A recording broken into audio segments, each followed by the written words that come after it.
sejati tiada pernah berubah, hanya di dalam-Mu, Yesus Tuhanku. Kasih yang telah Kau beri lebih segala yang terbaik dalamku, tak berkesudahan, kekal selamanya. Hidupku bawa kepadamu, hidupku sebagai persembahan. Terimalah pujian dari hatiku, hanyalah untuk-Mu. Ku beri yang terbaik, hanya bagi-Mu, hanya untuk-Mu yang termulia. Berkenan bagi-Mu, biar hidupku bersinar bagi kemuliaan dan keagungan-Mu Tuhan, kebesaran-Mu. Ku beri segalanya, ku beri yang terbaik. Ada sukacita di tempat ini, amin. Amin.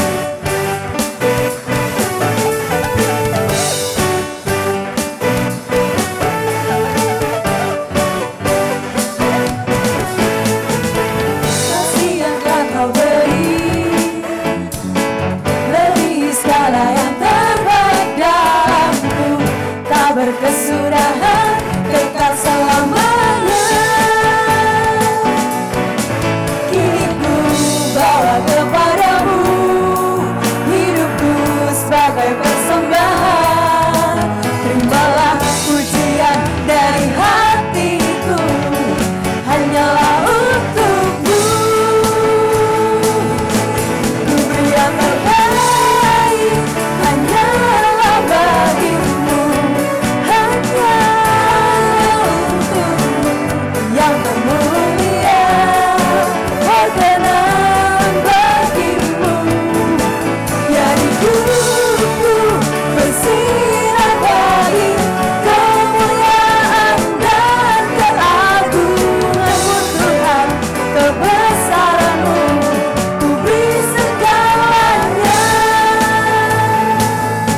ku beri yang terbaik. Siap untuk memberikan yang terbaik, amin.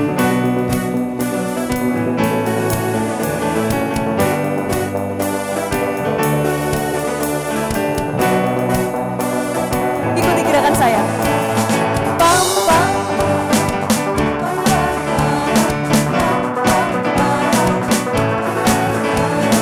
Pam, pam, param. Pam, pam, param. Pam, pam, param. Ku beri yang terbaik. Angkat kedua tangan.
kasih tulus memberi warna.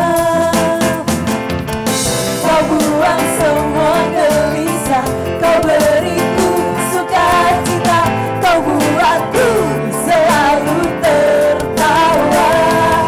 Kau taruh lagu baru dalam hatiku, mulutku bersorak memuji namamu.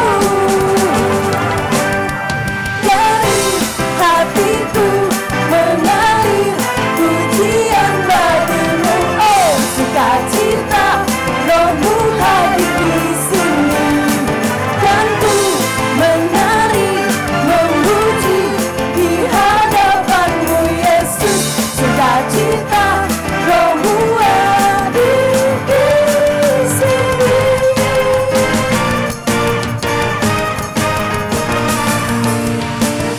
Sama-sama kita mau tepuk tangan di atas kepala kita.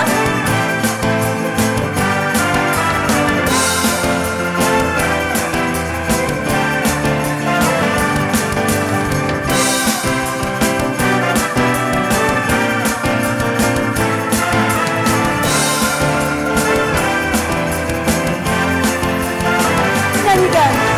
La, la, la, la, la, la, la, la, la. Haleluya. La, la,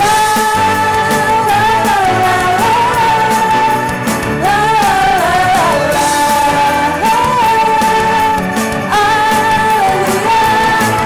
Dari hatiku mengalir pujian bagimu, oh sukacita, Rohmu hadir di sini. Dan ku menari memuji di hadapanmu Yesus, sukacita, Rohmu hadir di sini. Siap untuk menari. La, la, la, la, la, la,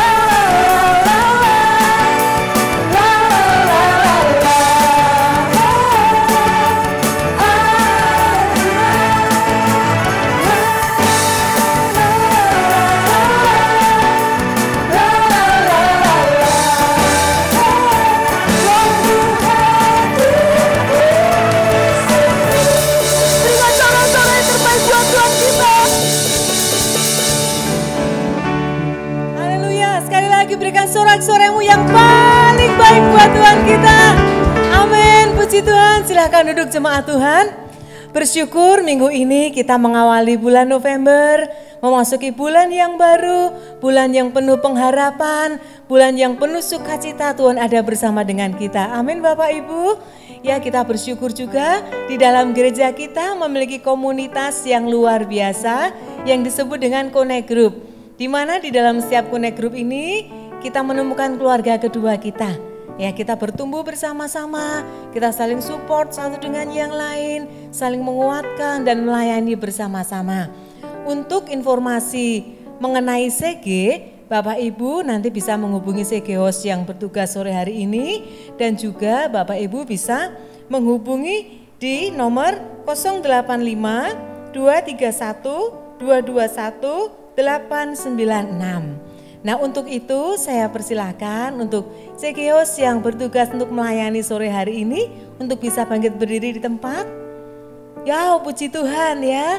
Beliau-beliau mereka adalah CG Host yang nanti selesai ibadah, mereka siap sedia, mereka akan memberikan pengertian tentang apa itu CG dan tentang kebutuhan CG. Ya, terima kasih CG Host, silahkan duduk kembali. Dan sore hari ini di antara jemaat Tuhan adakah Bapak Ibu Saudara-saudari yang merupakan ibadah pertama kali bersama dengan kami di tempat ini? Kalau ada Bapak Ibu Saudara-saudari bisa melambaikan tangan di tempat di mana Bapak Ibu Saudara-saudari ada? Oke, belum ada ya.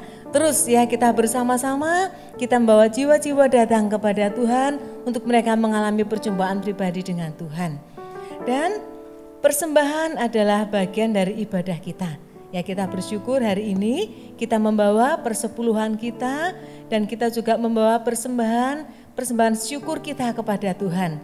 Ya Bapak Ibu, bisa memberikan persembahan maupun persepuluhan melalui transfer ke rekening BCA 088 2548200 atas nama GRJ Mawar Sharon, atau dengan mesin edisi yang kami siapkan atau scan barcode yang ada di belakang ya.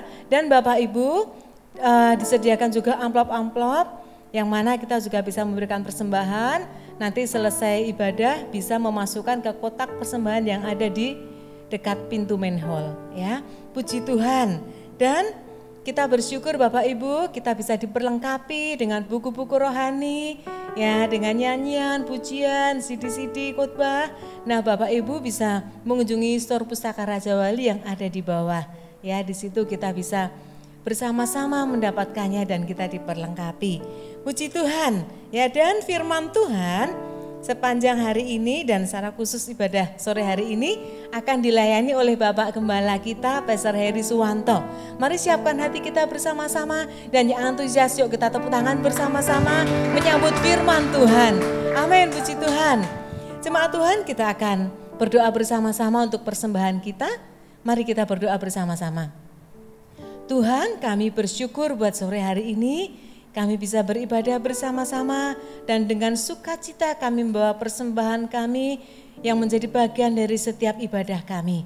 Terima kasih Tuhan, Kau memberkati setiap tangan-tangan yang membawa dengan sukacita maupun yang belum bisa memberi pada hari ini. Kami memberkatinya dengan sukacita di dalam nama Yesus. Berkat Tuhan menyertai setiap anak-anak-Mu Tuhan.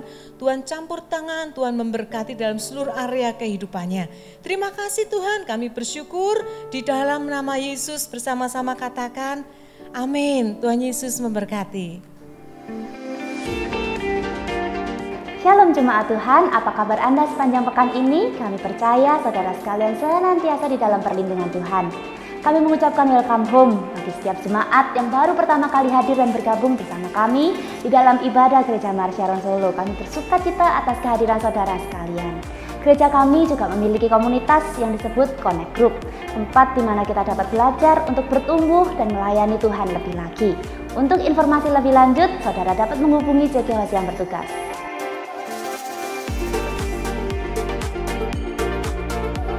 Ibadah minggu depan akan diadakan perjamuan kudus. Mari persiapkan diri kita untuk menerima tubuh dan darahnya. Pendaftaran MSC 2 Angkatan Ketiga tahun 2020 masih dibuka hingga minggu depan.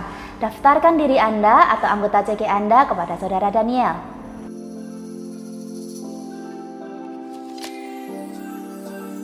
Telah dibuka pendaftaran pelayanan multimedia dan presenter pengumuman dengan syarat telah lulus MSC 2. Untuk informasi lebih lanjut, Anda dapat menghubungi Saudara Agung maupun CGL Anda.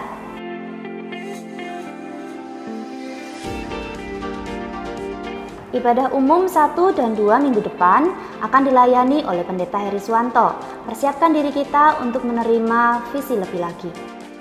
Sekian pengumuman minggu ini. Have a nice weekend and God bless you.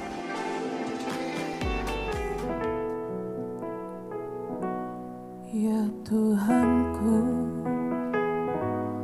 aku hendak bernyanyi bagimu selama aku hidup. Ya Allahku, aku hendak bermazmur bagimu selagi ku ada. Inilah yang ku renungkan setiap waktu. Nyanyian pujian dan pengagungan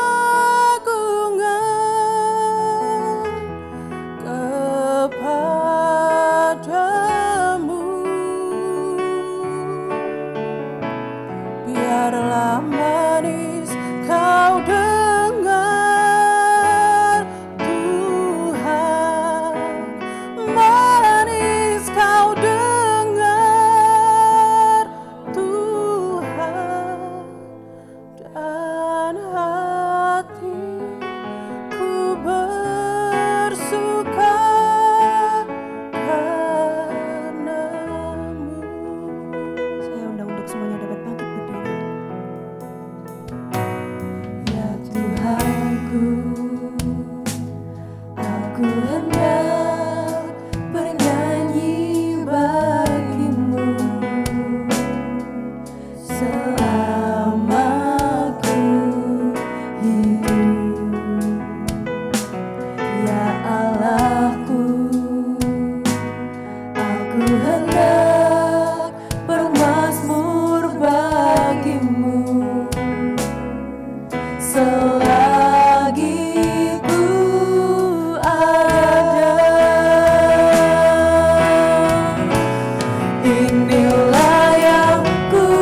Karena kau biarkan kami berjalan tanpamu,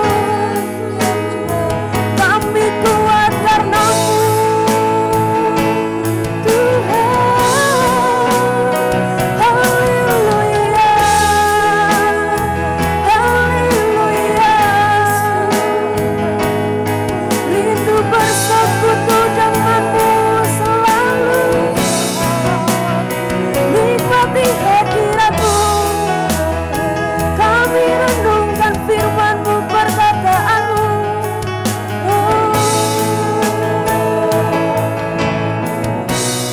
Inilah yang ku rindukan. Jemaat saja nyanyikan dengan segenap hatimu. Biarkan manis kau dengar ya Tuhan.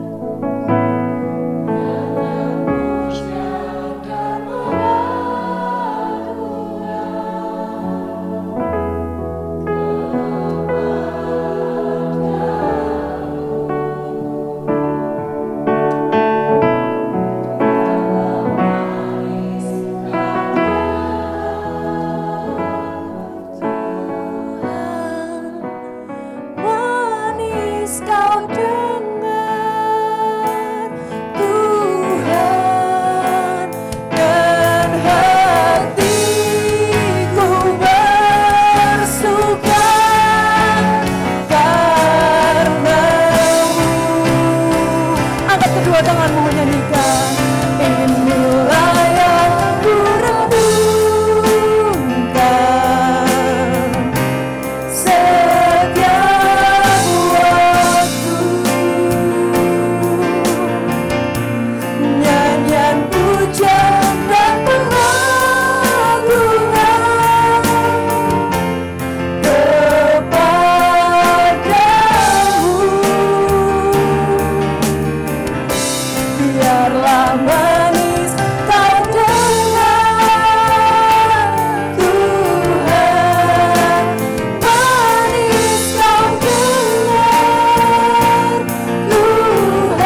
Bapak Ibu jemaat Tuhan yang Tuhan kasih sore hari ini, Tuhan akan dimuliakan, namanya diagungkan melalui kehidupan setiap kita umat Tuhan, atas setiap gerejanya. Itu kerinduan hati Tuhan. Dan namanya akan dimuliakan, diagungkan ketika umatnya, yaitu setiap kita orang percaya, kita mau taat kepada Tuhan. Nah, sore hari ini kita ada di minggu yang pertama di bulan November. Sebagai umat yang hari ini kita rindu untuk memuliakan Tuhan, maka itu dimulai dari sebuah ketaatan. Dengan ucapan syukur kita kepada Tuhan, maka itu akan membuat kita hari ini untuk kita diteguhkan, dikuatkan akan perjalanan kehidupan kita ke depan. Kita bisa memandang kehidupan kita ke depan sepanjang bulan November ini. Ada sebuah perjalanan yang begitu menggairahkan, perjalanan begitu indah. Ada sesuatu yang besar melalui hidup kita. Karya Tuhan. Dan Tuhan akan dipermuliakan melalui kehidupan setiap kita. Tuhan itu bukan hanya Dia hadir, Dia ada di masa lampau hidup kita hari ini. Tapi Dia juga ada di masa depan dalam kehidupan setiap kita. Itu sebabnya saya rindu buat setiap kita sore hari ini bersama-sama. Kita mau naikkan syukur kita kepada Tuhan. Kita mau angkat tangan kita kepada Tuhan. Sebagai orang-orang percaya yang kita mau hidup dalam ketaatan kepada Tuhan. Kita mau deklarasikan akan persepuluhan kita kepada Tuhan bahwa itu adalah milik Tuhan. Bersama dengan umatmu ketika kami mengangkat tangan kami dengan penuh ucapan syukur. Maka hati kami dilimpahi dengan sukacita daripada Tuhan. Ada kerinduan untuk berjalan di dalam ketaatan kami kepadamu Tuhan. Karena kami adalah umat yang dipanggil, umat yang dipilih dan terhisap satu perjanjian kekal. Menjadi umat yang diberkati oleh Tuhan. Sebab firman-Mu berkata, bawalah persembahan persepuluhan ke dalam rumah perbendaraanku. Dan ujilah aku firman Tuhan semesta alam. Apakah aku tidak akan membukakan bagimu tingkap-tingkap langit mencurahkan berkat kepadamu sampai berkelimpahan.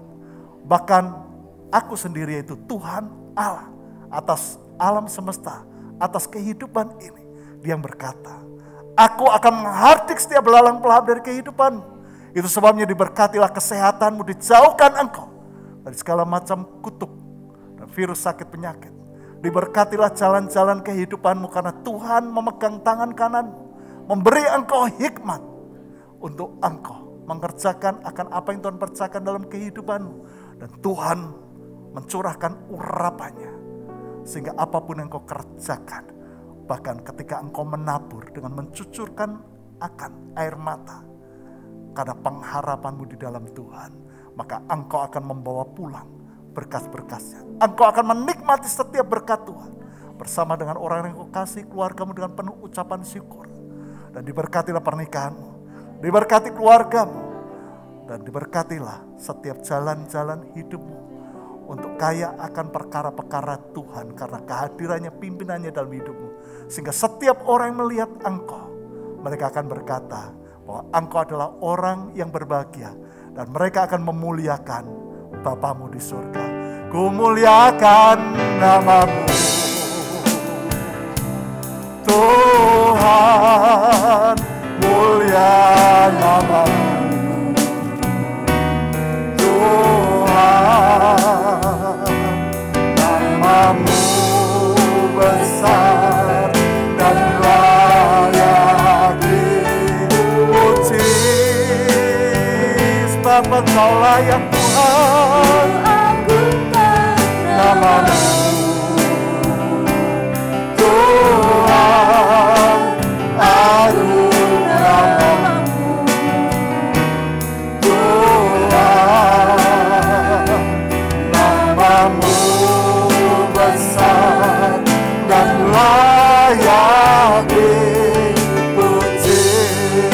Oh, namamu agung Tuhan, namamu besar dan layak dipuji.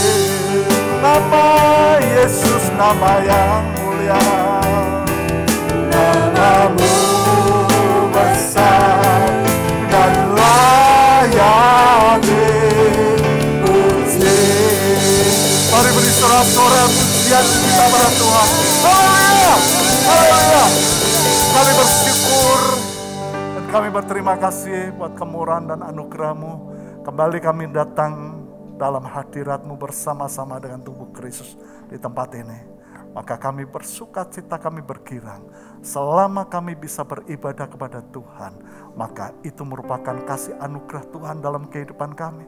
Untuk perkara-perkara yang besar, perkara-perkara yang baru dan dahsyat, itu sedang Kau nyatakan dan terjadi di dalam kehidupan setiap kami. Sehingga kami boleh menjadi orang-orang yang semakin hari semakin kokoh dan kuat dalam kehendak dan rencana Tuhan. Dan kami melihat bahwa Tuhan itu begitu setia. Ya, sebabnya kami nantikan akan Engkau Tuhan sore hari ini. Wahyukan setiap perkataanmu kepada setiap kami Roh Kudus sore hari ini. Terima kasih, terpuji nama-Mu. Kami mengucap syukur dan berdoa di dalam nama Yesus bersama-sama katakan amin. Saudara jangan duduk dulu, coba toleh kanan kiri, beri senyum kepada saudara-saudaramu. Ya puji Tuhan, betapa indahnya bersama-sama di dalam hadirat Tuhan. Silakan duduk. Shalom sekali lagi Bapak Ibu yang terkasih di dalam Tuhan. Ya, senang sekali bisa bersama-sama dengan Anda semua. Firman Tuhan sore hari ini saya beri tema kuat dan runtuhnya sebuah kehidupan. Saudara, berapa hari yang lalu saya merenungkan akan satu bagian perjalanan sebuah kehidupan yang tentunya hari-hari ini kita juga sedang mengalami. Dan yang menjadi pertanyaan buat saya adalah apa sih Tuhan yang sangat menentukan kuat dan runtuhnya sebuah kehidupan. Karena tentunya buat setiap kita sebagai anak-anak Tuhan, kita tentu merindukan bahwa hidup kita semakin hari semakin kuat di dalam Tuhan. Amin. Nah, satu hal yang saya dapatkan di mana Tuhan ingatkan akan umat Israel. Kita tahu bahwa umat Israel adalah umat pilihan Tuhan dan itu berbicara tentang setiap kita, gereja Tuhan, umat Tuhan. Saudara, kehancuran dan keruntuhan yang terjadi dalam semua aspek kehidupan bangsa Israel. Ketika kita melihat akan kehidupan bangsa ini, saudara, selalu dimulai dan rusaknya hubungan atau runtuhnya mezbah ibadah mereka kepada Tuhan. Alkitab kita dengan tegas menjelaskan, saudara, bahwa tujuan Tuhan ketika memanggil akan bangsa Israel keluar dari Mesir adalah untuk mereka beribadah. Tujuan Tuhan membawa bangsa Israel keluar dari Mesir itu bukan tanah Kanaan. Yang dimana firman Tuhan katakan satu tanah yang penuh dengan susu dan madu. Saudara, tanah perjanjian, tanah Kanaan itu merupakan berkat yang Tuhan sediakan kepada orang Israel, kepada bangsa Israel ketika mereka beribadah kepada Tuhan. Karena itu tujuan Tuhan ketika membawa bangsa Israel keluar dari Mesir.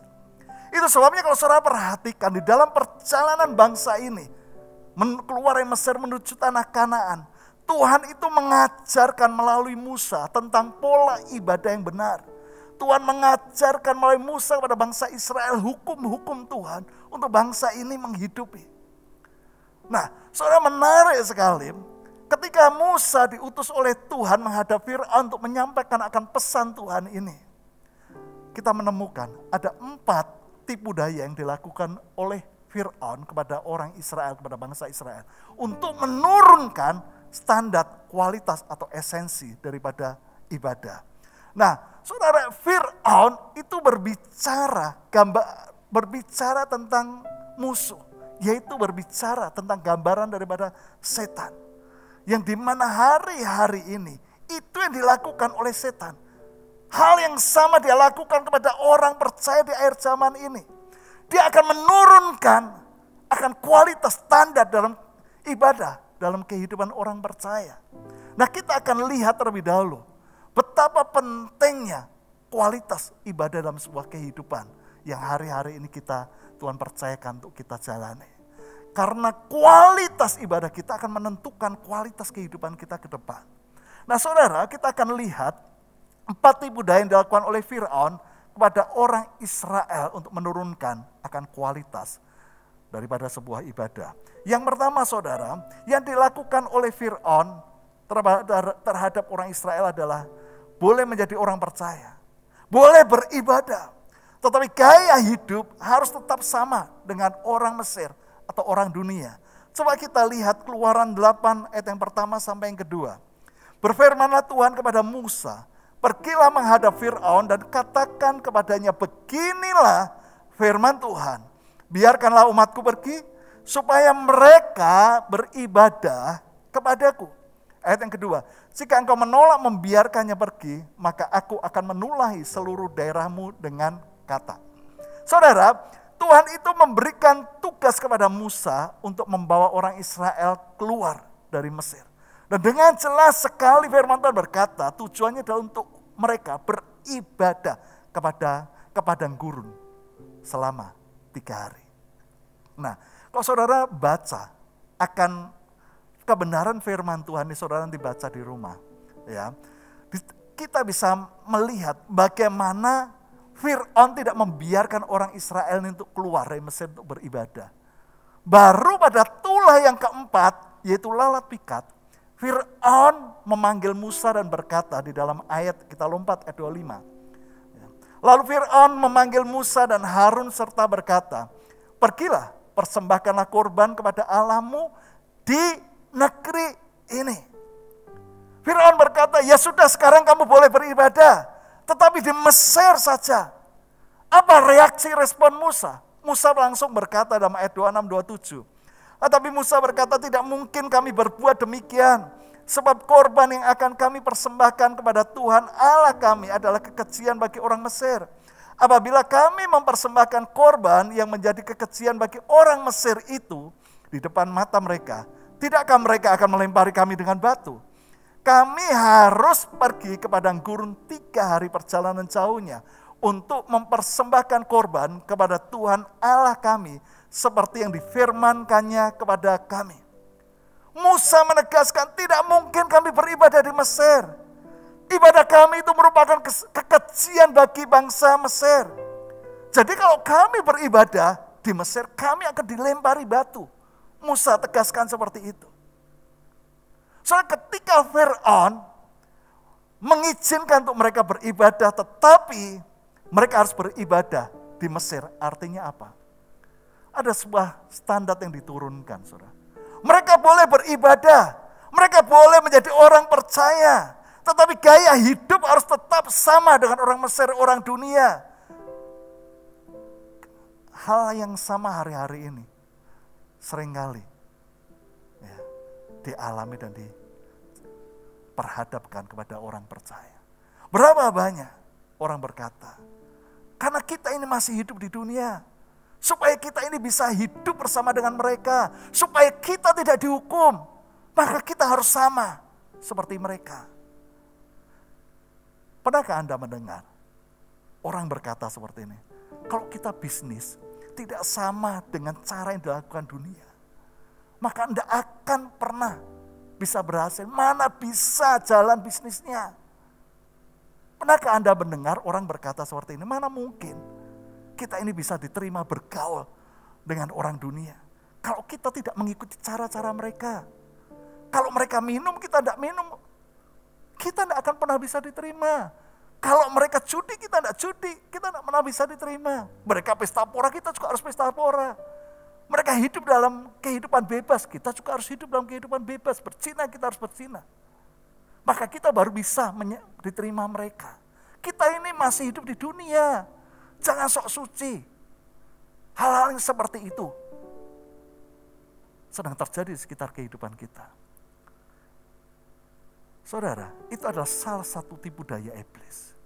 Dan itu yang dilakukan oleh Fir'aun kepada orang Israel untuk menurunkan kualitas ibadah.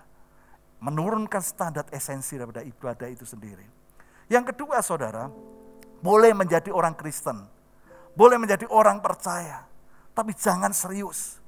Ayat 28, apa yang dikatakan Fir'aun? Lalu kata Fir'aun, baik aku akan membiarkan kamu pergi untuk mempersembahkan korban kepada Tuhan Allahmu di padang gurun. Perhatikan kalimat selanjutnya. Hanya janganlah kamu pergi terlalu jauh. Berdoalah, bahkan Fir'aun berkata berdoalah untuk aku. Fir'aun berkata, baiklah kalau begitu. Kamu boleh pergi ke padang gurun. Berapa hari perjalanan? 3 hari Musa katakan. Wah, terlalu lama. Jangan lama-lama, jangan jauh. Bagaimana kalau setengah hari? Bagaimana kalau 1 hari? Saudara, temukan dari apa yang Fir'aun lakukan, selalu ada yang coba ditarik dari hidup kita. Supaya kita masih punya jembatan untuk bisa kembali kepada kehidupan lama kita. Itu yang dilakukan, itu yang merupakan tipu daya daripada iblis. Saudara, kekristenan itu bukan hanya sebuah perjumpaan. Memang kekristenan dimulai daripada sebuah perjumpaan pribadi dengan Tuhan. Tapi kekristenan merupakan sebuah perjumpaan dan juga sebuah perjalanan yang harus membawa perubahan demi perubahan dalam kehidupan setiap kita. Katakan amin. Saudara, hari-hari ini kita menemukan ada begitu banyak pengajaran yang membuat orang Kristen itu tidak pernah bisa sungguh-sungguh. Dan hal yang tragis sekali, saudara, ini bukan dari luar, saudara.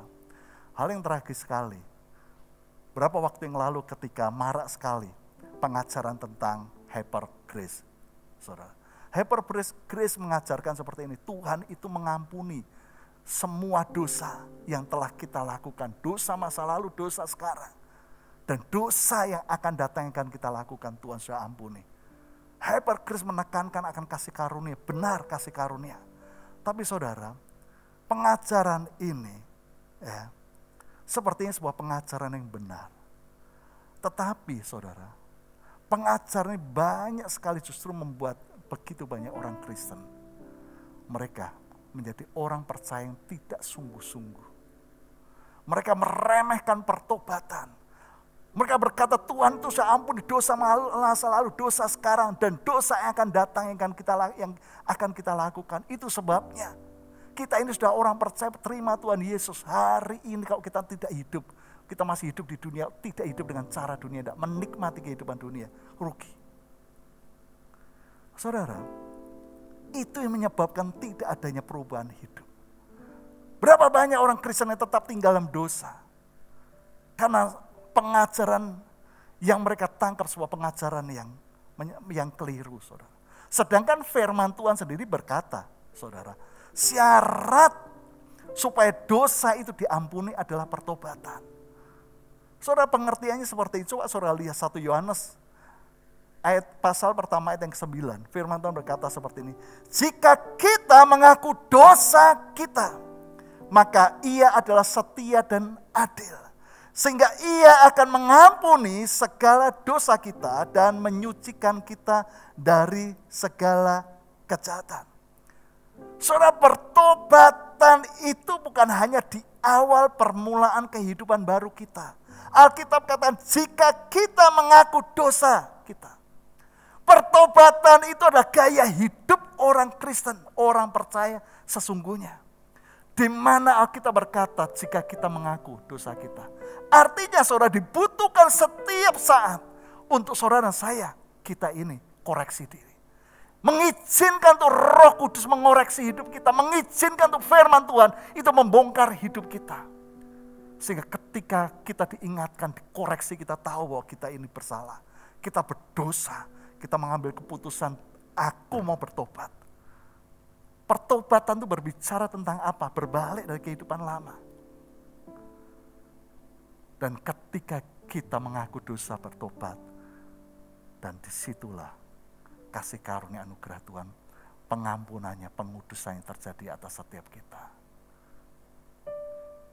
Disitulah kehidupan kita ini akan mengalami pertumbuhan. Kita akan menjadi orang Kristen yang berubah.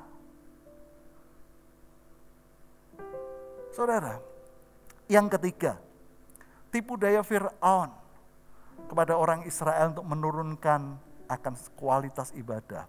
Keluaran pasal yang ke-10 ayat yang ke-11, saudara.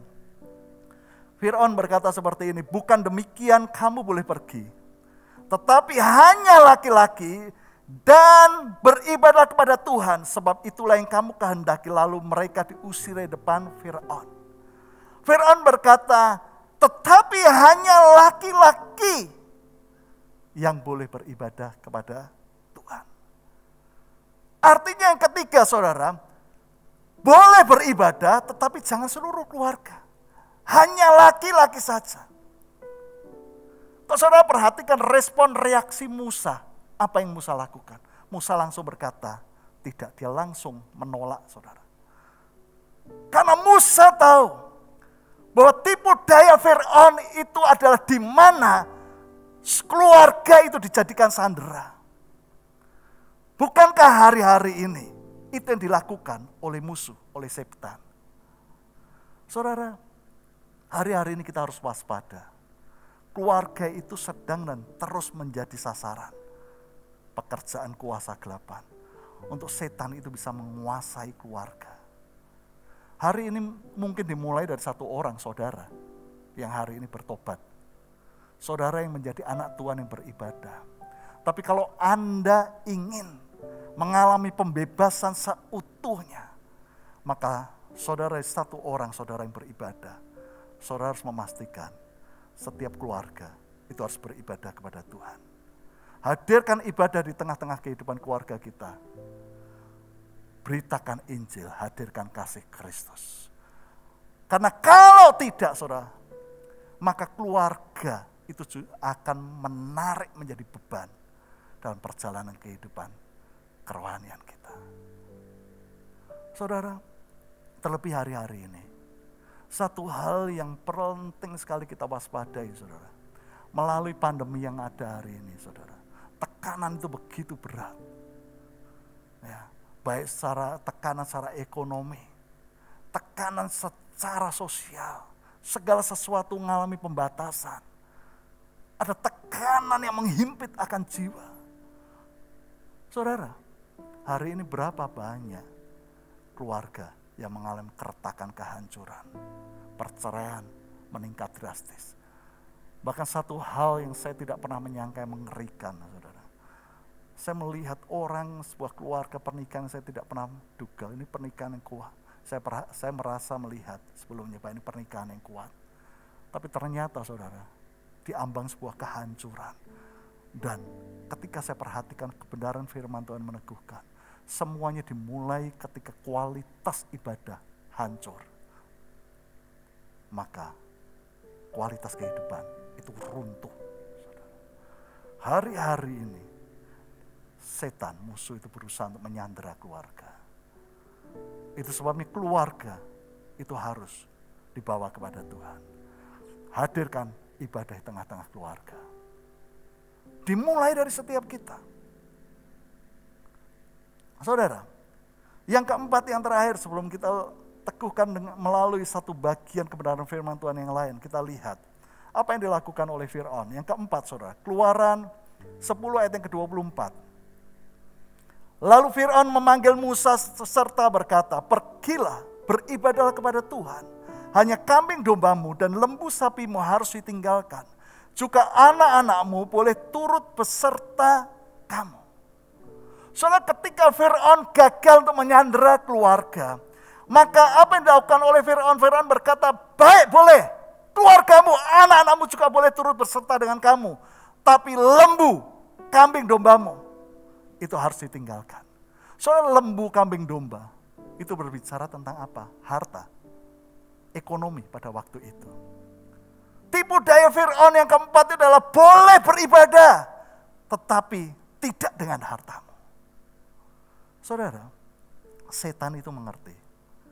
Kalau orang Israel pergi tanpa membawa hartanya, pasti dengan sendirinya dia akan kembali ke Mesir. Firman Tuhan sendiri yang katakan, saudara, Matius 6 ayat yang 21 firman Tuhan berkata seperti ini. Karena di mana hartamu berada, di situ juga hatimu berada. Ini merupakan tipu muslihat iblis, saudara. Yang perlu sangat-sangat kita waspadai. Kenapa tadi kita di minggu yang pertama kita mau deklarasikan persepuluhan, kita mau nyatakan ucapan syukur iman kita kepada Tuhan. Dan kita nyatakan bahwa ini adalah milik Tuhan. Karena kita mau berjalan di dalam sebuah ketaatan. Saudara, Tuhan itu tidak butuh harta kita. Tetapi pekerjaan Tuhan butuh. Dan Tuhan ingin pekerjaan Tuhan itu berkembang. Itu sebabnya Tuhan mau setiap kita anak Tuhan dan dia cari orang-orang yang taat. Kenapa? Karena Tuhan ingin pekerjaan Tuhan berkembang. Dan Tuhan itu akan mencurahkan berkatnya. Dimulai daripada ketika dia temukan seorang yang taat. Untuk dia percaya menjadi seorang yang mengelola harta kerajaan surga. kerinduan Tuhan itu memberkati kita. Berapa banyak lahir kesaksian-kesaksian, bahkan kita sendiri bersaksi. Ketika segala sesuatu yang dimulai daripada sebuah ketaatan kepada Tuhan berjalan dalam kehendaknya. Nah, maka di mana kita ini bisa mengarahkan harta kita kepada Tuhan, maka itu otomatis hati kita, hidup kita tertuju pada Tuhan. Dan membuat kita berkata, Tuhan, apa yang harus aku lakukan? Kenapa engkau percayakan ini Tuhan, usaha ini? Kenapa engkau percayakan dalam hidupku ini? Apa yang harus aku lakukan? Bagaimana untuk aku mengelolanya? Dan itu membuat setiap kita sebagai anak Tuhan, kita siap untuk dipercaya lebih lagi untuk mengelola harta kerajaan surga. Saudara, kita mau atau tidak, pekerjaan Tuhan itu tetap harus berkembang, harus jalan. Itu tidak akan pernah bisa dihadang oleh apapun juga. Karena cepat atau lambat Yesus akan datang kedua kalinya. Dan pekerjaan Tuhan itu harus menyentuh seluruh bumi. Tapi yang menjadi persoalan, kalau dia tidak temukan kita, dia akan temukan orang lain dan dia berkata, aku angkat engkau. Itu yang membuat begitu banyak orang dan kita ini berkata, ajaib engkau Tuhan. Membuat kita mengerti arti kasih karunia Tuhan. Kita berkata, kenapa aku lihat sesuatu yang berbeda. Tiba-tiba Tuhan temukan aku dengan orang ini. Ini Tuhan pertemukan dengan ini, Tuhan bukakan kesempatan demi kesempatan. Ya sebelumnya tidak pernah kita duga, Tuhan temukan dengan orang ini, Tuhan pakai melalui orang ini. Hidup kita, pekerjaan kita, ekonomi kita diangkat. Karya Tuhan itu begitu nyata sampai hari ini. Dan itu hanya bisa terjadi dimulai ketika hati kita itu tertuju pada Tuhan. Dan salah satu tipu daya hari ini, iblis berusaha untuk membawa orang hari ini hidupnya tidak terarah tertuju pada Tuhan. Saudara, kalau hari ini kita berkata hidupku sulit, ekonomi sulit, keadaan sulit seperti ini. Benar. Tapi yang menjadi persoalan pertanyaan buat kita, apakah Anda percaya bahwa Tuhan itu sanggup mengatasi keadaan? Apakah melalui kondisi keadaan seperti ini Tuhan tidak akan menyatakan kemuliaan Tuhan buat sebuah perbedaan? Apakah dia tidak sanggup? Justru Alkitab menjelaskan kondisi yang seperti ini, kasih karunia Tuhan itu akan limpah. Untuk menyatakan bahwa Tuhan berdaulat dan sampai hari ini dia tetap bekerja. Saudara, kalau hari ini engkau sedang mengalami kehidupan begitu sulit dengan pekerjaan ekonomimu, arahkan hidupmu kepada Tuhan. Mulai bawa hidupmu terarah kepada Tuhan. Saudara, tujuan Tuhan bawa orang Israel keluar dari Mesir itu bukan tanah perjanjian. Tanah perjanjian itu merupakan berkat, tapi tujuannya itu adalah ibadah. Kalau tujuannya hanya sekedar tanah perjanjian, berkat Tuhan, maka ketika bangsa Israel mereka keluar dari Mesir, mereka ada di tanah perjanjian, saudara, maka tanah Kanaan itu juga akan diubah menjadi Mesir kedua. Kalau mereka tidak mengalami perjumpaan pribadi dengan Tuhan, hidup mereka tidak diubah. Mereka tetap hidup dengan mentalitas Mesir. Percayalah, Kanaan itu hanya dalam waktu singkat akan menjadi Mesir kedua. Namanya Kanaan, tapi kehidupannya Mesir. Kita tidak boleh menjadi aku orang Kristen, tapi kehidupannya dunia. Saudara, satu hal yang kita bisa belajar dari kebenaran firman Tuhan. Setan itu tahu kualitas ibadah seseorang itu sangat menentukan akan kualitas kehidupan daripada orang itu. Alkitab menjelaskan tentang Ayub. Siapa Ayub? Ayub itu adalah seorang yang saleh. Bukan hanya saleh, tapi Ayub itu diberkati Tuhan. Ekonominya begitu luar biasa, keluarganya itu begitu luar biasa. Dan pada satu kali, saudara, Alkitab menjelaskan Tuhan itu memberikan izin kepada setan untuk membuat kerusakan dalam kehidupan Ayub. Perhatikan, saya berkata Tuhan memberi izin. Artinya saudara, kalau tanpa seizin Tuhan, itu tidak pernah bisa. Iblis merusak kehidupan Ayub. Kenapa Tuhan berikan izin? Supaya kita belajar dari kehidupan Ayub. Bahwa kualitas ibadah yang kita bangun itu sangat menentukan kualitas kehidupan kita ke depan. Nah, dari kehidupan Ayub, satu hal penting yang kita bisa belajar, perhatikan. Ketika iblis akan merusakkan kehidupan Ayub, perhatikan. Pertama yang iblis lakukan, yang musuh yang setan lakukan, kita menjelaskan di dalam Ayub pasal pertama. Coba lihat ayat 13-16. Pada suatu hari, ketika anak-anaknya yang lelaki dan yang perempuan makan-makan dan minum anggur di rumah saudara mereka yang sulung, ayat 14.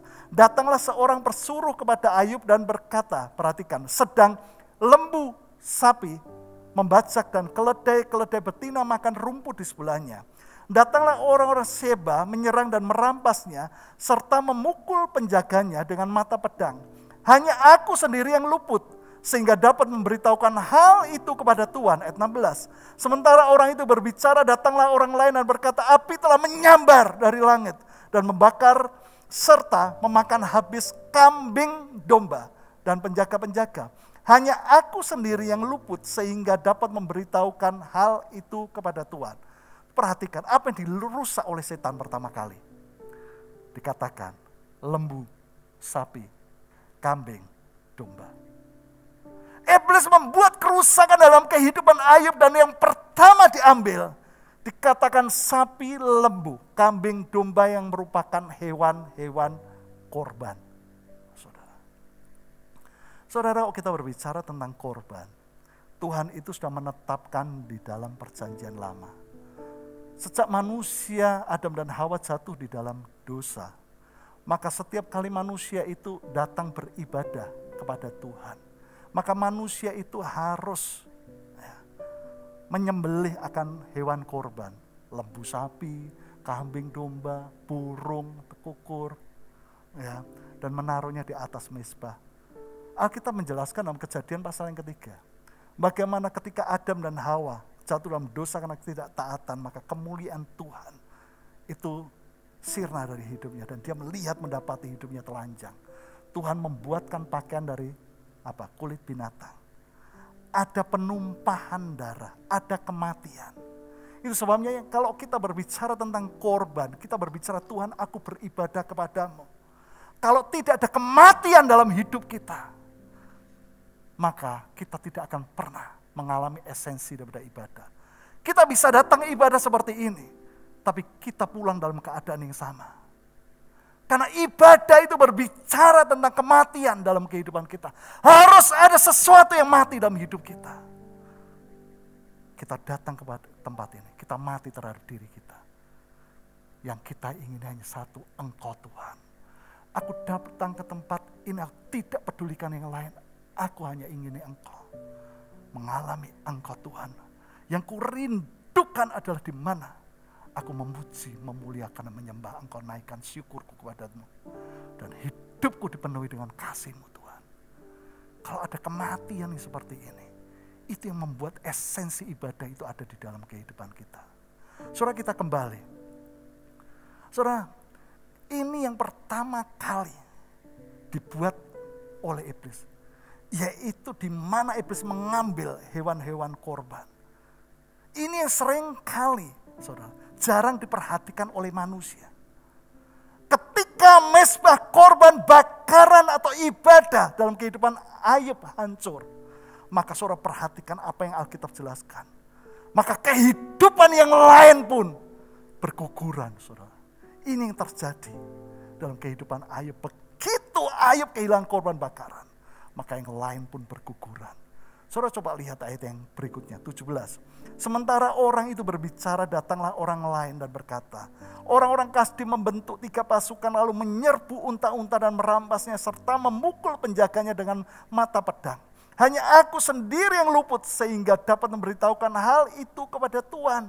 Saudara perhatikan, setelah korban bakaran, kedekatan Ayub dengan Tuhan hancur, saudara.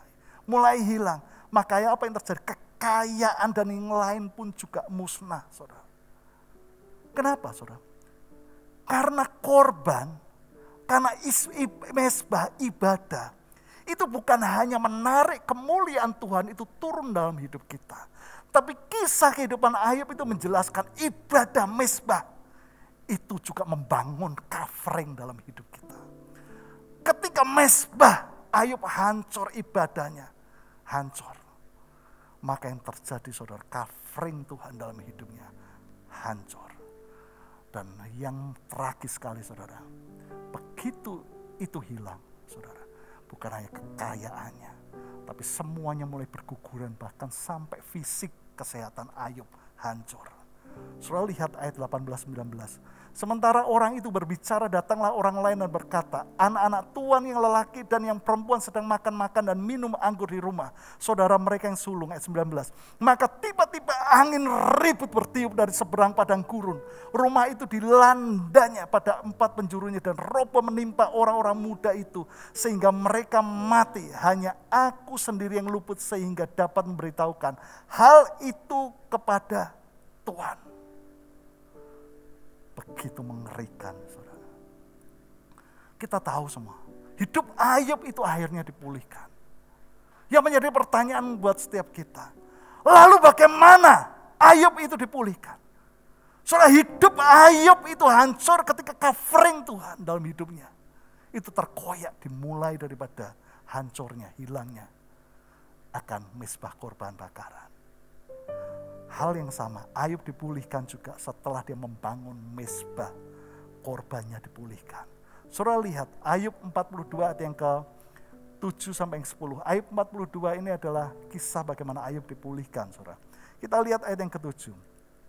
Setelah Tuhan mengucapkan firman itu kepada Ayub, maka firman Tuhan kepada Elifas orang Teman, murkaku menyala terhadap engkau dan terhadap kedua sahabatmu karena engkau tidak berkata benar tentang aku seperti hambaku Ayub. Perhatikan ayat 8. Oleh sebab itu ambillah 7 ekor lembu jantan dan 7 ekor domba jantan dan pergilah kepada hambaku Ayub. Lalu persembahkanlah semuanya itu sebagai korban bakaran. Saudara, harta Ayub itu sudah habis semua. Bukan hanya habis, keluarganya berguguran. Bahkan fisiknya pun hancur. Nah saudara, Tuhan itu memakai sahabat-sahabat Ayub untuk memulihkan mezbah korban bakaran Ayub. Mereka membawa lembu, mereka membawa kambing domba. Perhatikan, dan baiklah hambaku Ayub meminta doa untuk kamu. Karena hanya permintaannya lah yang akan kuterima. Supaya aku tidak melakukan aniaya terhadap kamu. Sebab kamu tidak berkata benar tentang aku seperti hambaku Ayub. Maka pergilah Elifas orang Teman, Bildad orang Suah dan Sofar orang Naamah. Lalu mereka melakukan seperti apa yang difirmankan Tuhan kepada mereka dan Tuhan menerima permintaan Ayub. Lalu Tuhan memulihkan keadaan Ayub setelah ia meminta doa untuk sahabat-sahabatnya. Dan Tuhan memberikan kepada Ayub 2 kali lipat dari segala kepunyaannya dahulu. Saudara, Ayub dipulihkan ketika mezbah korban bakarannya, ibadahnya dipulihkan. Kalau kita lihat, ada doa, ada persembahan korban bakaran. Itulah doa yang membuka akan tingkap surga. Doa yang mendatangkan berkat. Mengapa? Karena waktu korban itu dinaikkan saudara, maka bersama-sama dengan korban, doa itu juga naik. Dan doa semacam ini diikuti dengan hati yang tertuju pada Tuhan. Selalu ada kematian, ada korban. Saudara, kalau hari ini kau datang kepada Tuhan, kau bawa doamu kepada Tuhan di tempat ini. Kenapa engkau tidak persembahkan korban bakaran? Yaitu hidup kita mati atas daging kita, pengertian kita, atas dosa kita, atas kelemahan kita. Dan kita berkata, Tuhan, ini aku. Engkau akan lihat bagaimana surga itu begitu nyata dalam hidupmu. Katakan amin, saudara. Betapa pentingnya mezbah dan korban bakaran. Saudara. Saya akan teguhkan dengan satu kisah yang Alkitab catat, saudara.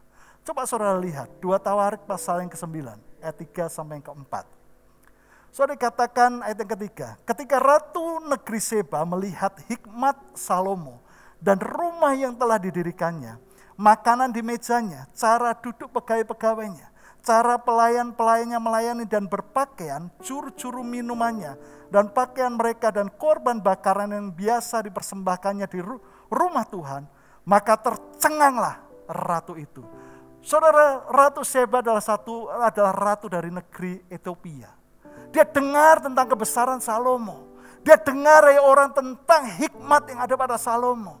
Itu menarik keinginan hatinya untuk dia melihat dan mendengar. Benarkah yang aku dengar? Dia ambil keputusan, dia pergi ke Israel, ke Yerusalem. Dia bawa semua pembesar-pembesar Ethiopia dan dia bawa persembahan-persembahan. Ketika dia berjumpa dengan Salomo, satu hal yang luar biasa, dia takjub, dia kagum. Biasanya orang dengar sesuatu itu jauh lebih besar dari realita. Tapi hari itu dia berkata, apa yang ku dengar ternyata itu hanya sebagian kecil daripada sebuah realita yang begitu luar biasa yang hari ini aku lihat dari kehidupanmu dan apa yang ada pada kehidupan Salomo. Saudara, ungkapan Ratu Seba ini mengungkapkan rahasia bagaimana hidup Salomo itu diberkati begitu luar biasa. Dia memiliki sebuah kehidupan yang membuat begitu banyak orang takjub dan memuliakan Tuhan. Ratu Negeri Seba ini sampai dia memuliakan Allahnya Salomo. Saudara, hal yang luar biasa dua ayat ini menjelaskan, saudara. Ternyata, saudara, yang excellent dalam kehidupan Salomo itu bukan hanya sikap hidupnya. Salomo ini seorang yang memiliki kehidupan excellent, hikmatnya, dan dia bangun kehidupannya begitu luar biasa. Dia bangun orang-orang di sekitarnya dengan begitu excellent, bahkan dikatakan cara duduk pegawai-pegawainya, cara mereka melayani, berpakaian, itu membuat orang berkata, ini luar biasa. Semuanya excellent, tapi ternyata yang excellent bukan hanya itu. Dikatakan, dan korban bakaran yang biasa dipersembahkannya di rumah Tuhan. Maka tercenganglah ratu itu. Saudara, ternyata yang excellent juga cara Salomo mempersembahkan korban. Begitu luar biasa. Kenapa? Karena ternyata, saudara, korban bakaran, ibadah, itu merupakan tangga bagi Salomo untuk dia naik, masuk ke rumah Tuhan. Saudara, kok saudara lihat hidup orang ini diberkati begitu luar biasa. Tapi hidupnya akhirnya hancur. Kok saudara mau lihat apa yang menyebabkan dia hancur? Alkitab menjelaskan tentang kehidupan Salomo. Dia hancur ketika korban bakarannya juga hancur. Ketika dia menyembah berhala. Maka ketika korban bakarannya, ibadahnya hancur. Hidupnya itu runtuh, saudara, hancur. Kualitas ibadah kita yang kita bangun hari ini akan menentukan kualitas hidup kita ke depan. Itu sebabnya tidak akan pernah sia-sia ketika kita membangun sebuah kehidupan ibadah yang berkualitas. Karena itu akan menentukan masa depan kita. Untuk memiliki sebuah kehidupan yang berkualitas. Alkitab itu meneguhkan. Satu bagian firman Tuhan yang menutup firman Tuhan sore hari ini. Coba saudara lihat 2 Raja-Raja pasal 18. Kita lihat mulai ayat yang pertama sampai ayat yang ketiga. Maka dalam tahun ketiga zaman Hosea bin Ela Raja Israel, Hizkia anak Ahaz Raja Yehuda menjadi raja. Saudara, Hizkia itu menjadi Raja Yehuda pada waktu usianya masih sangat-sangat muda. Dia naik ke tampuk pemerintahan menjadi Raja Yehuda menggantikan akan ayahnya yang bernama Ahaz.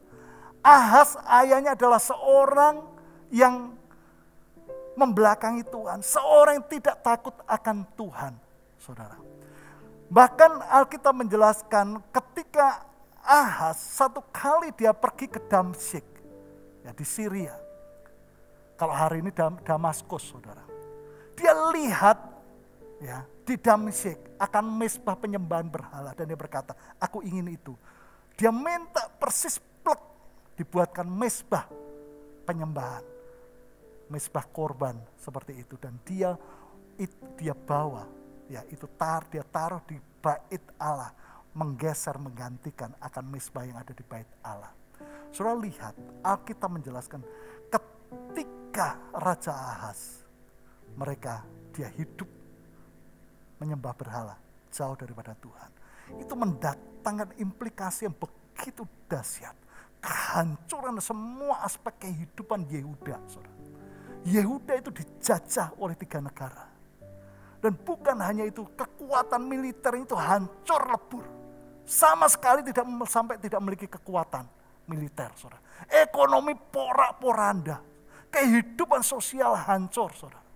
Nah, ketika Hizkia naik ke tampuk pemerintahan menggantikan ayahnya, dia pada waktu itu masih sangat muda dan dia menjadi raja dengan kondisi yang seperti itu. Satu kondisi kehidupan yang begitu amat sangat sulit, kehancuran ada di mana-mana. Saya tidak tahu hari ini ketika engkau memandang kehidupanmu, apakah kehancuran, tekanan, persoalan yang saudara hadapi hari ini melebihi daripada kehancuran yang Hizkia lihat ketika dia naik tampuk menjadi raja atas Yehuda. Saudara perhatikan ayat 2 dan yang ketiga. Ia atau Hizkia melakukan apa yang benar di mata Tuhan, tepat seperti yang dilakukan Daud bapa leluhurnya. Dikatakan ia melakukan apa yang benar. Saudara hari ini ingin melihat, membalikan keadaan apa yang hancur, saudara ubah. Saudara ingin melihat sebuah perubahan. Maka yang pertama yang harus saudara lakukan hari ini, jadilah orang yang benar. Karena ketika kita menjadi orang yang benar, maka kita bisa melakukan apa yang benar. Alkitab berkata, Hizkia melakukan apa yang benar di mata Tuhan. Karena dia takut akan Tuhan. Tanpa kita memulai dengan siapa kita. Aku adalah orang yang benar, jadilah orang yang benar. Di dalam kasih karunia anugerah Tuhan. Dan itu tersedia buat setiap kita. Tinggal kita buka hidup kita, datang kepada Tuhan. Maka kita akan bisa melakukan apa yang benar. Karena Tuhan akan menyatakan jalan-jalannya, kebenarannya kepada setiap kita. Katakan amin. Nah, apa yang dilakukan oleh Hizkia ini? Ayat yang ketiga. Pada tahun pertama pemerintahannya, dalam bulan yang pertama ia membuka pintu-pintu rumah Tuhan dan memperbaikinya. Hal yang menarik sekali, Alkitab berkata pada tahun pertama pemerintahannya dan bulan yang pertama ia membuka. Yang pertama kali dia lakukan ketika dia naik ke tampuk pemerintahan menjadi raja. Dia menemukan kehancuran. Dia tidak lakukan yang pertama, bangun militer. Dia tidak kumpulkan orang-orang dan membangun strategi militer. Dia tidak membangun kubu pertahanan, benteng. Dia tidak melakukan, oh kita harus gini, ekonomi harus dibuat seperti ini, harus ini, harus ini. Tidak. Kita semua tahu, apa yang dilakukan, apa yang menjadi prioritas pertama, itu akan menentukan selanjutnya, yang kedua, ketiga, keempat. Karena apa yang kita lakukan yang menjadi prioritas pertama, itu sangat menentukan langkah-langkah berikutnya. Ketika prioritas pertama, hal yang pertama kita lakukan salah, maka yang kedua, ketiga, keempat, dan kelima selanjutnya tidak akan pernah menjadi benar. Ini orang luar biasa. Yang pertama yang dia lakukan, dikatakan saudara, dia membuka pintu-pintu rumah Tuhan dan memperbaikinya. Dia buka pintu rumah Tuhan, memperbaiki untuk dia membangun ibadah. Dia buka pintu rumah Tuhan untuk orang Yehuda beribadah, datang kepada Tuhan. Saudara hari ini, ketika engkau ingin mengubah kehancuran dalam hidupmu, engkau ingin melakukan sesuatu yang benar, dimulai prioritas pertamamu benar, langkah pertamamu benar, dan engkau akan lihat kebenaran demi kebenaran itu akan menghasilkan buah dalam hidupmu yang kau akan bisa nikmati dengan ucapan syukur. Itu yang pertama, lakukan apa yang Hizkia lakukan. buka pintu rumah Tuhan. Buka hatimu. Kita ini adalah bait Roh Kudus. Buka hatimu. Dan perbaiki. Izinkan Tuhan membongkar hidup kita. Izinkan Tuhan menjamah kita. Izinkan Tuhan menuntun kita menyatakan kebenarannya. Bangun kualitas ibadahmu. Maka engkau akan lihat begitu luar biasa yang Tuhan akan kerjakan dalam hidupmu. Saudara lihat, nanti baca di rumah. Apa yang Hizkia lakukan, itu bukan hanya membuat orang-orang Yehuda datang beribadah kepada Tuhan. Untuk hidup mereka dipulihkan. Tetapi apa yang dilakukan oleh Hizkia menjadikan Hizkia menjadi raja yang kuat. Dia diberkati oleh Tuhan. Dia menjadi seorang yang berkenan kepada Tuhan. Bahkan orang-orang negeri-negeri sampingnya takluk kepada Hizkia dan mereka datang membawa upeti kepada Yehuda. Saya tahu itu Tuhan akan terus kerjakan sampai dia datang kedua kalinya. Itu sebabnya dia mengundang dan membawa setiap kita untuk hari ini kita ada di tempat ini. Tapi ketika kita ada di tempat ini, maka biar setiap kita mengerti esensi ibadah. Biar setiap ibadah kita menjadi sebuah ibadah yang berkualitas. Itu tidak akan pernah terjadi ketika tidak ada kematian korban dalam hidup ini. Dimulai buka pintu rumah Tuhan, hati kita, perbaiki ibadah kita. Mari kita datang kepada Tuhan.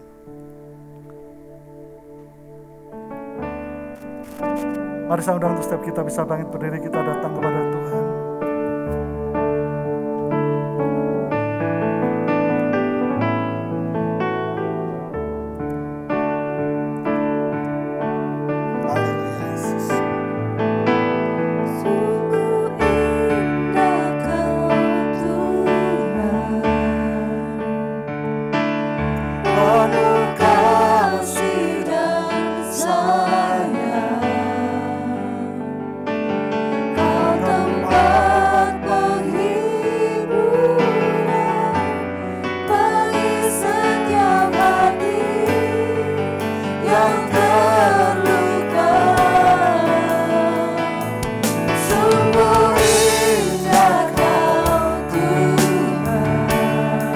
Kau menara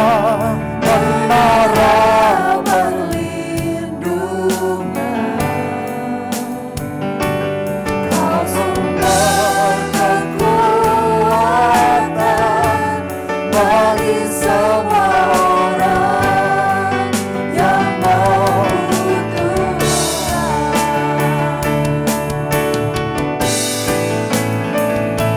Sungguh indah Kau Tuhan.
Yesus, kami takjubkan Engkau. Tiada yang seperti-Mu Yesus, perbuatan-Mu heran, membuat kami terpana akan Engkau. Sehingga mulut kami naikkan syukur, menyembah-Mu Yesus. Haleluya.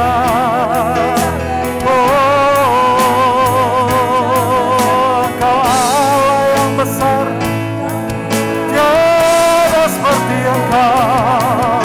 Betapa besar kasih-Mu, kesetiaan-Mu tak terkalahkan oleh waktu, tak tertahankan oleh pergumulan, tantangan kehidupan. Kasih Bapa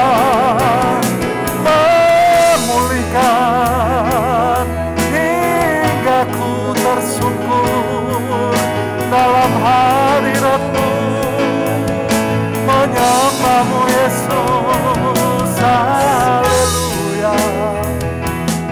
Syararara maso, genanana mase.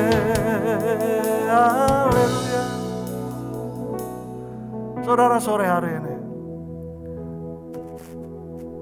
ketika engkau datang kepada Tuhan hari ini, engkau mengalami pergumulan beban berat dalam kehidupanmu. Ada kehidupan yang terkoyak, ada penderitaan begitu menyakitkan. Tuhan tidak pernah menolak apapun keberadaan hidup kita. Tapi sore hari ini, saya akan berdoa bukan untuk permohonan. Doa kita akan pergumulan kita. Karena Tuhan itu pasti Dia akan tolong kita. Kerinduannya adalah membawa kita mengalami pemulihan dan kemerdekaan kemenangannya. Tapi sore hari ini, saya akan berdoa buat setiap orang hari ini, sekalipun kau dalam sebuah tekanan, pergumulan, penderitaan yang begitu menyesakan.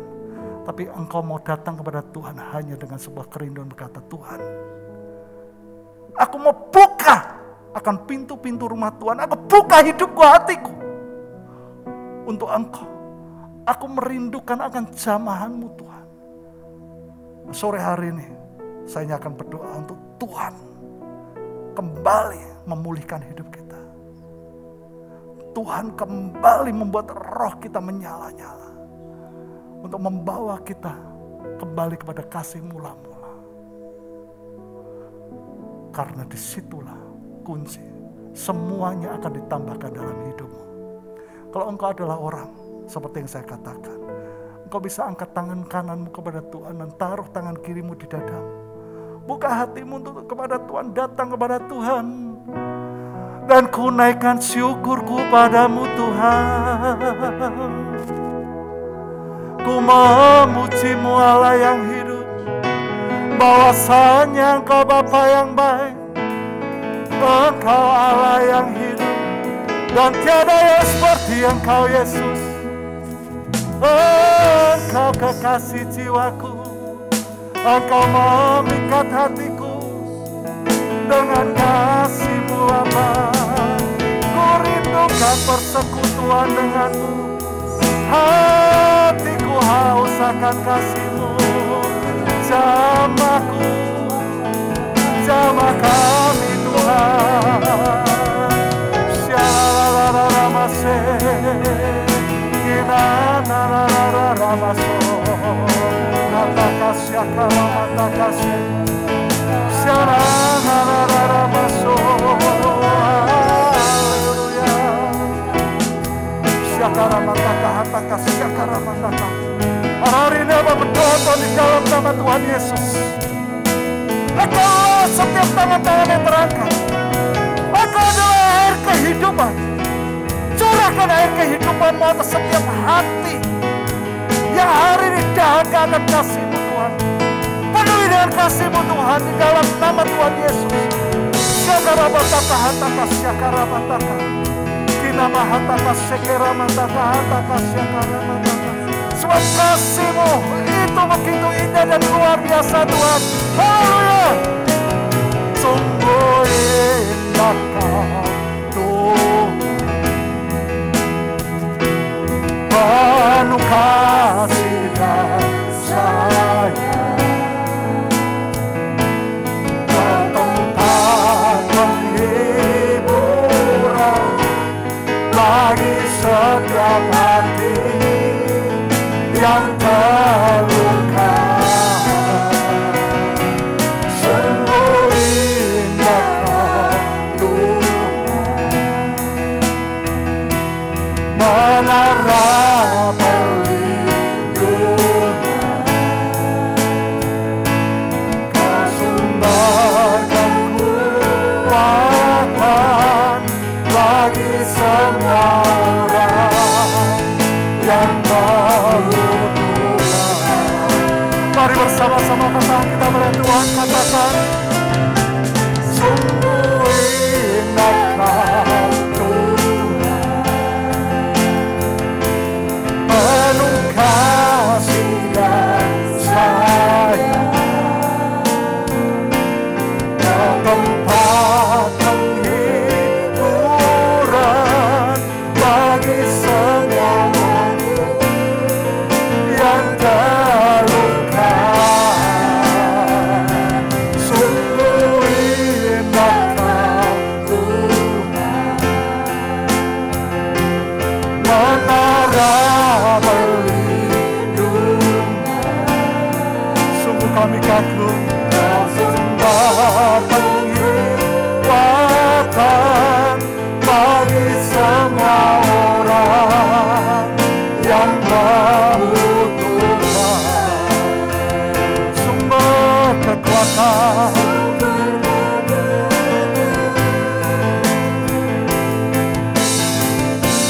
sumber kekuatan, atau sumber kekuatan, sumber kekuatan bagi semua orang yang membutuhkan. Haleluya. Mari beri sorak-sorai kita pada Tuhan. Terima kasih Tuhan buat kasih karunia-Mu dan anugerah-Mu Tuhan. Mari angkat tangan kita pada Tuhan. Terpujilah nama Tuhan Yesus Kristus yang mengasihi setiap kami dan memilih kami untuk kami hidup di dalam kehendak dan rencana-Mu, dan perjanjian-Mu itu begitu nyata di dalam kehidupan setiap kami. Itu sebabnya sebelum Aba utus setiap mereka kembali ke dunia di mana Tuhan sudah menempatkan mereka, biar kasih yang dari Bapa melimpah di dalam hati setiap kami, karena Engkau mengarahkan wajah-Mu kepada setiap kami pribadi lepas pribadi. Bahkan Engkau memanggil mereka dengan nama mereka pribadi lepas pribadi oleh karena kasih-Mu, sehingga damai sejahtera sukacita yang daripada Bapa di surga memenuhi hati setiap mereka, dan pulanglah Engkau ke tengah-tengah keluarga-Mu, rumah tangga-Mu, ke dunia dimanapun Tuhan menempatkan Engkau. Sebab Tuhan mengedahkan tangannya dan memberkati setiap Engkau. Diberkatilah kehidupan-Mu, diberkatilah keluarga-Mu, pernikahan-Mu, orang-orang yang Kau kasih, diberkati jalan-jalan kehidupan-Mu.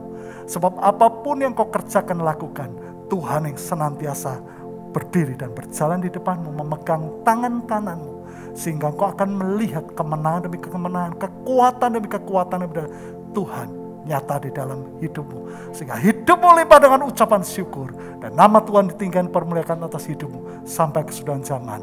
Di dalam nama Yesus bersama-sama katakan amin. Tuhan Yesus memberkati setiap kita.